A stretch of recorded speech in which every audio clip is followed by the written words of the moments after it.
Good morning, traders. I took 3 trades after the market opened today, and they didn't go so well. They all failed, and it's really more so my fault than anything else. They weren't like the best setups that just happened to fail. I was kind of bending rules and taking entries that are not really part of my strategy, so it totally serves me right. Because I took less risky entries and honored my stop losses, the hit isn't so bad. It's less than 1% of my account, even after 3 losing trades. Let me pull that up right now because I don't even know the exact number. It was minus 330 after 2 trades, and then I just took a third trade that also failed. That I think added $1.10 to that loss, so it should be around 440. So basically wiped out my gains from yesterday. But keep in mind that yesterday I only took 1 trade, and that 1 trade. Looks like that thing's doing what I wanted it to now. Of course. Yeah, 440. And then yesterday I think I had 434. So basically break even after the last 2 days. Yeah,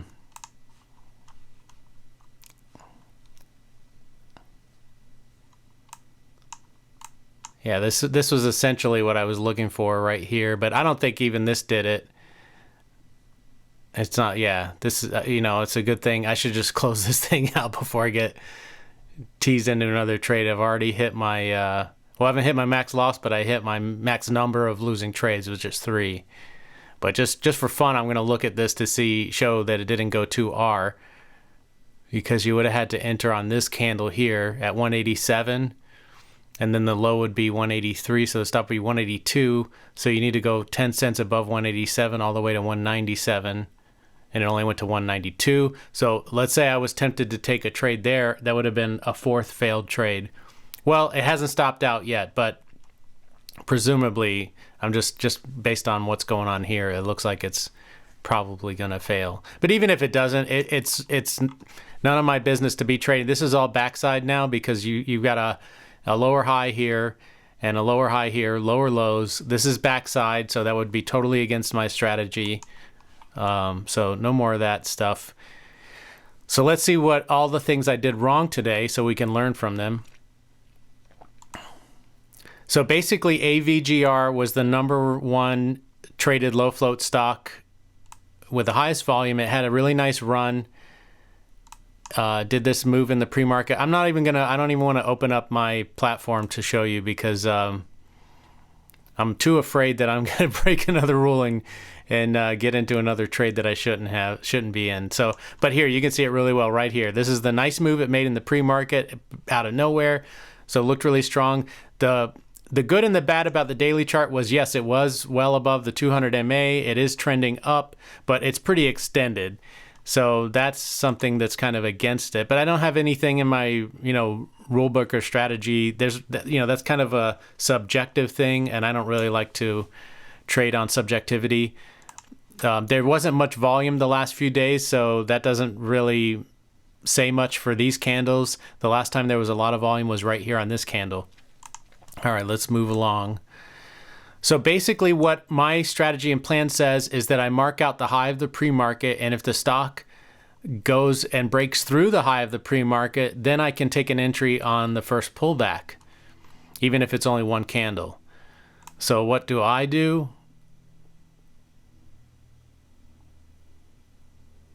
play a reversal, which is something I used to do a long time ago, but I removed that from my plan and my strategy. Why? Because it fails too often, even in stocks that look really strong. This thing looked very strong in the pre-market. And so anyway, I made some excuses about it, like the risk was very low, which is true because the candles were very small, but it doesn't matter. I mean, it wasn't part of my plan. So right there, I shouldn't be doing it. And then I got, kind of proved right that I shouldn't be doing it by the trade going against me and stopping me out. Even if it went green and made me money, I would have still marked it as a yellow trade on my spreadsheet, which means it wasn't a good trade and it was against my plan. That way, when I look at the data at the end of the month, I know what I really did right and what I really did wrong, and it's not just based on green versus red trades, because you can have green trades that are bad trades and you can have red trades that are good trades. So these were red trades that were also bad trades. So yeah, basically you see it right there. So what I was looking for was a reversal, and then I did my 2R strategy, which is twice the risk. So I did all that. All that stuff was right, but the entry, was wrong. It's not an entry that I'm supposed to be taking, and then I get stopped out. So then you might think, well, you made one mistake, you learn from it, you move on, you won't do that again. And I even talked about it in the video. If this one fails, I'm going to wait for it to come up to the pre-market high before I take another trade. But what do? I call this thing out as a 3-bar play. And this is it's just getting stupid at this point. I call this out as a 3-bar play, which you can argue that it is. And I get into it, and then I say that, well, this doesn't really make sense to take this small move based on that's the 3-bar play strategy, is that whatever this the candle is, your stop is below that, and then 2R is twice that risk. So that's where that 164 came from. And I thought that was so lame that I was just going to sell half at the 164 and then wait for it to go higher. Then I decided that was lame, and that I'll make my stop down here. So now it's no longer a 3-bar play, because that's not any part of the 3-bar play. So I ended up canceling this order, and then so I'm still in the trade. Now I moved my stop down to 155 using the 2R calculator there. And now I make this a true, true what? True garbage. But 2R play based on the low of this candle. So this trade took a long time. It just chopped around a lot. I looked at a lot of other stuff. That's the beauty of these bracket orders, is you can do other things and not worry about the trade, because you've got your profit target. You got your profit target set. You've got your stop loss set. So everything is kind of automated now. You're protected one way or the other. So I was looking at other things. I did notice Obsv did meet my criteria for taking a trade. I took it off the list. Well, technically it didn't. I know this is confusing, but hey, this is day trading. It met my entry criteria as far as that it broke through the pre-market high, but it was not in the top 3 volume traded stocks. It was like number 6. So technically I can't trade it. And, then you could say, well, that's kind of crazy because look at this beautiful run. But this thing didn't go 2R. My entry would have been for the break of this candle right here. Because this candle gave us a pullback. And that's what my strategy is. Once you break through the pre-market highs. Well, what I didn't see was this. So, okay, this could have worked because really this is the candle that broke through. And it definitely went 2R, I believe, from there. Let's just double check. I'm almost certain, but just so that I'm giving you the right information, at least based on my strategy. Still, I could not have taken that trade if I followed my strategy to the T, which I should be, because it wasn't in the top 3 volume. So this doesn't really matter. I'm just kind of showing you that that this thing did go 2R, but the idea behind not trading a stock unless it's in the top 3 volume is just to increase the probability of the trades winning, right? So what does that mean? That means that if sometimes I am going to miss the trades that would work that were lower probability of winning, and that's okay. I mean, the idea is in the long term, you're saving yourself money because you're missing out on those lower probability trades. So here is the actual first entry that I could have taken based off this candle breaking through the pre-market high. So depending on how this actually no, so I definitely could have entered here, but again, this was not top 3 volume. I hope I'm not driving you crazy at this point, but this candle opened here, so it opened below the high. So if this was top 3 volume, I could have taken an entry here for the break of the high of this candle, which would be 386, and then my stop loss would be 1 cent below this candle, 369. So 386 and 369 to our targets 420. It definitely did that. It went to 425. So you would have gotten filled here on this candle. But again, that's technically not a trade I can take because it wasn't in the top 3 volume.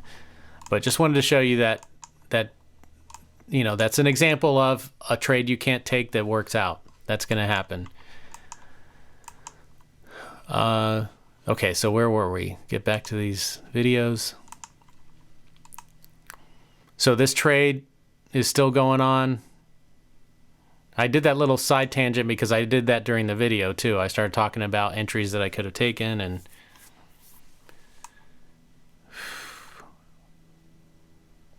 so this thing just chopped around and never really got strong. I mean, technically the thing there, it just stopped me out there.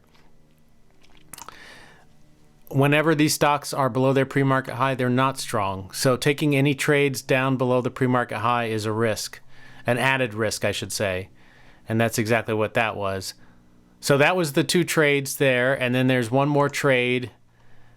Even though after those two losing trades, I said to myself I should stop for today. Technically, I didn't have to stop because I can lose up to 1% of my account, or I could lose 3 trades in a row. So technically, I was still allowed to trade. But I mean, I broke my rules, so I should have just stepped back.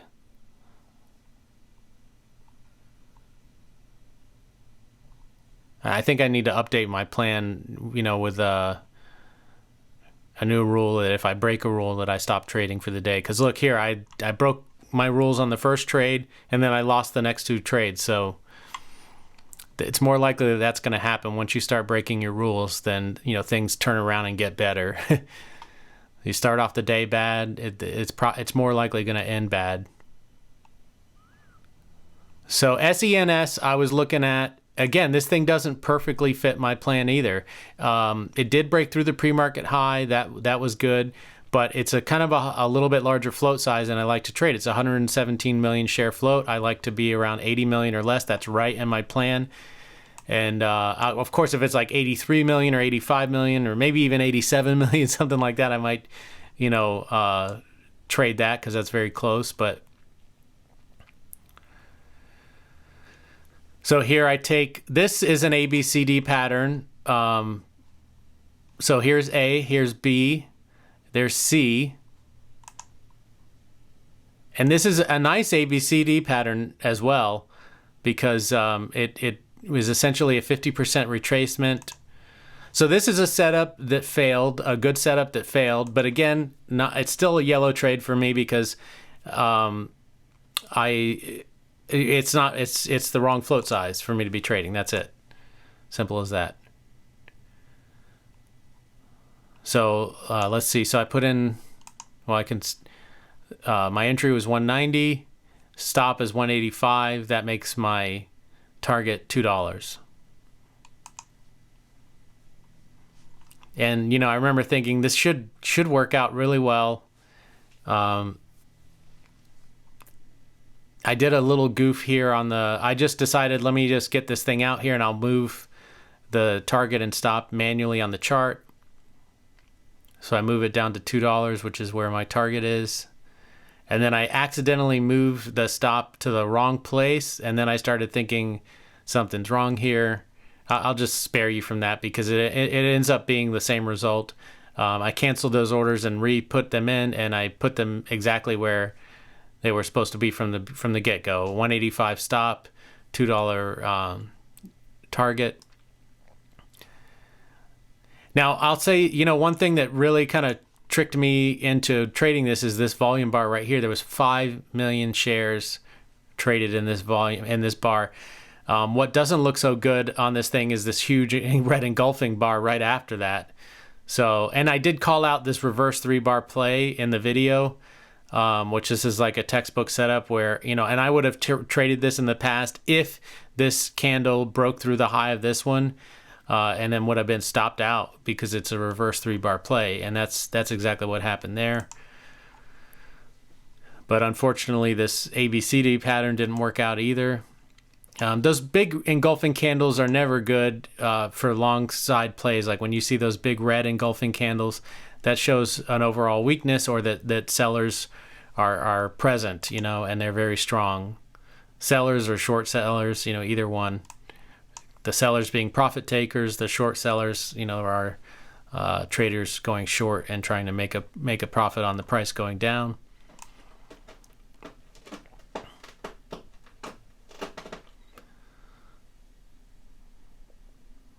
So let's see what happens here. I mean, this is not looking hopeful at all at this point. And I get stopped out right there. So that's it. 3 losers. Now, here's an interesting thing. I'm not patting myself on the back for this at all. But this shows you the power of 2R trading, even for dumb traders like me, when you're doing stupid things. Now this thing's taken off, of course.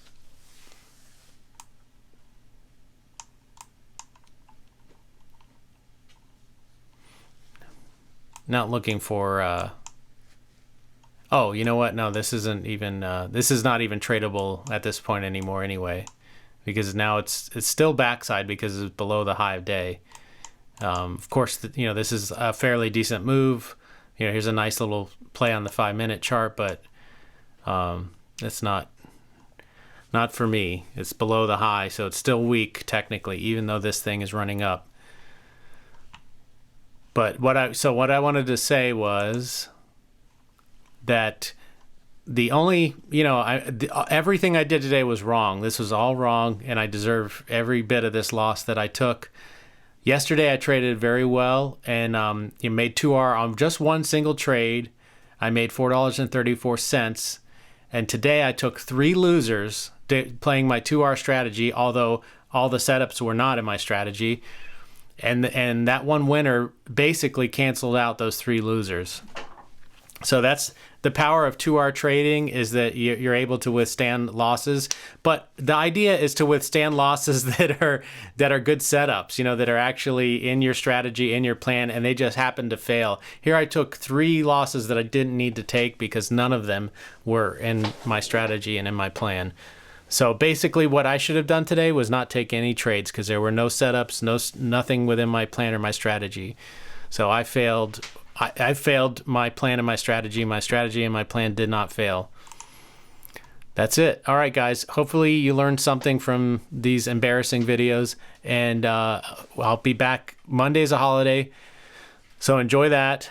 Be careful. Be safe out there. And Tuesday we'll be back trading again. Hopefully I'll actually stick to my plan and strategy as I'm supposed to.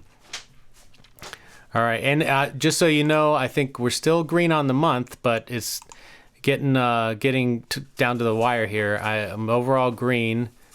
Let's see, I believe that might not have been the month. Yeah, so 632 green for the month, even after all of that mess. And really that's just because most of the time I'm doing the right thing. But if I was doing the right thing all the time, I would be so much more green than this. I think probably around $40 or something like that. For an account this size, that would be great. But unfortunately, I am not doing the right thing often enough and still struggling to follow my plan and my strategy every single day. And that's what I need to do. I can't do it some days and not others. I need to do it every single day. Otherwise, I don't really know if I'm able to do this or not. So here's to next week and trying better to stick to my plan and my strategy and not bend or break any rules. All right, guys, I will see you on Tuesday. Hope you have a great weekend. Let me know if you have any questions about any of these trades, and take care.